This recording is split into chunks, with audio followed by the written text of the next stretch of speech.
কাজিৰঙা ৰাষ্ট্ৰীয় উদ্যানৰ ষষ্ঠ সংযোজনৰ দৃষ্টিনন্দন দৃশ্য।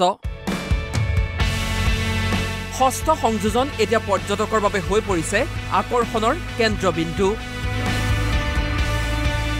জামুগুৰিহাটৰ পানপুৰ বিশ্বনাথ মথাউৰিৰ কাষতে থকা ষষ্ঠ সংযোজন এলেকাত গড়ৰ মুক্ত বিচৰণ উপভোগ কৰি আপ্লুত হৈ পৰে পৰ্যটক।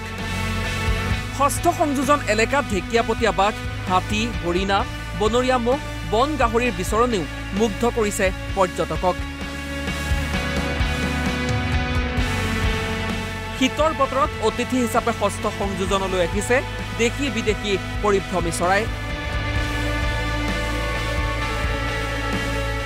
কাজিৰঙা ৰিজাৰ্ভত হাতী আৰু বাঘো ওলায়, গাহৰি আৰু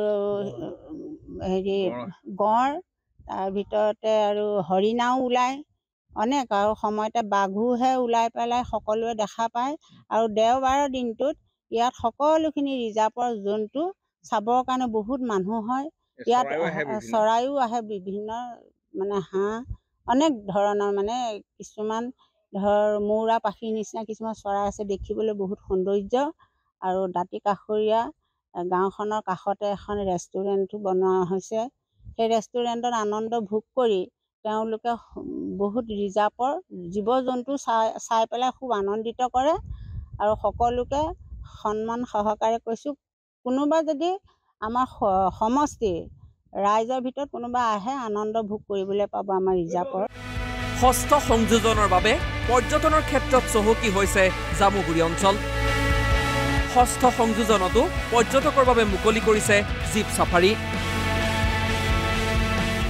আপোনালোকে ইতিমধ্যে দেখিছে আমাৰ ইয়াতে এখন কেপেবল আমি চাফাৰী গাড়ীও আমি ইয়াতে ইন্ট্ৰডিউচ কৰিছোঁ। আৰু আপোনালোকে দেখিব যে ইয়াতে আমাৰ চাইটিংটো খুব ধুনীয়া হয়।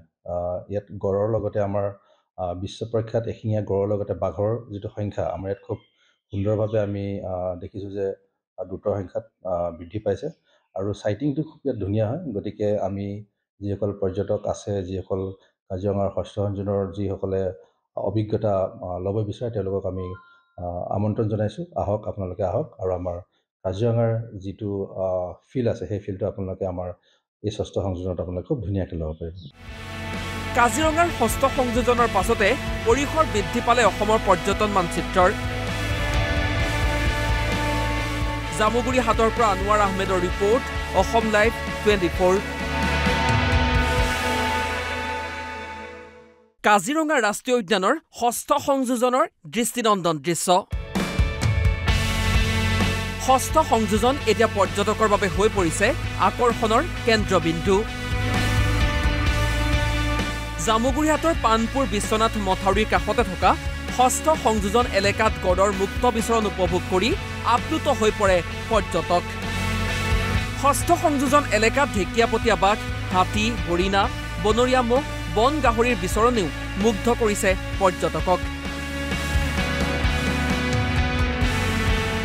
শীতৰ বতৰত অতিথি হিচাপে ষষ্ঠ সংযোজনলৈ আহিছে দেশী বিদেশী পৰিভ্ৰমী চৰাই।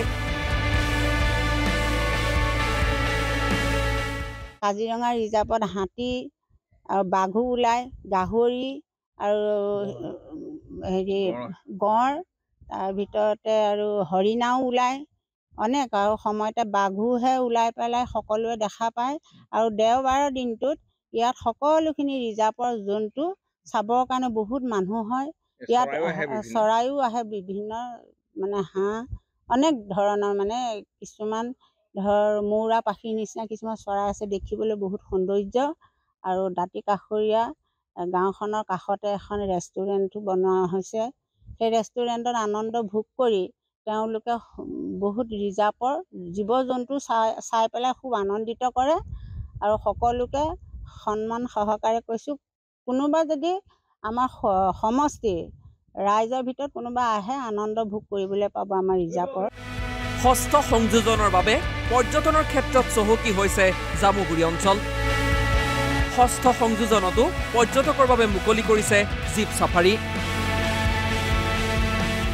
আপোনালোকে ইতিমধ্যে দেখিছে আমাৰ ইয়াতে এখন কেপেবল আমি চাফাৰী গাড়ীও আমি ইয়াতে ইন্ট্ৰডিউচ কৰিছোঁ। আৰু আপোনালোকে দেখিব যে ইয়াতে আমাৰ চাইটিংটো খুব ধুনীয়া হয়।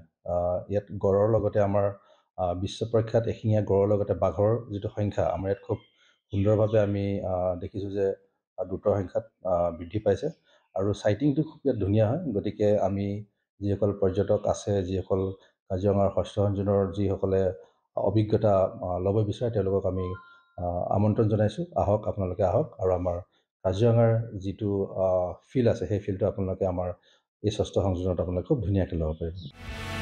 কাজিৰঙাৰ ষষ্ঠ সংযোজনৰ পাছতে পৰিসৰ বৃদ্ধি পালে অসমৰ পৰ্যটন মানচিত্ৰৰ। জামুগুৰি হাটৰ পৰা আনোৱাৰ আহমেদৰ ৰিপৰ্ট, অসম লাইভ 24।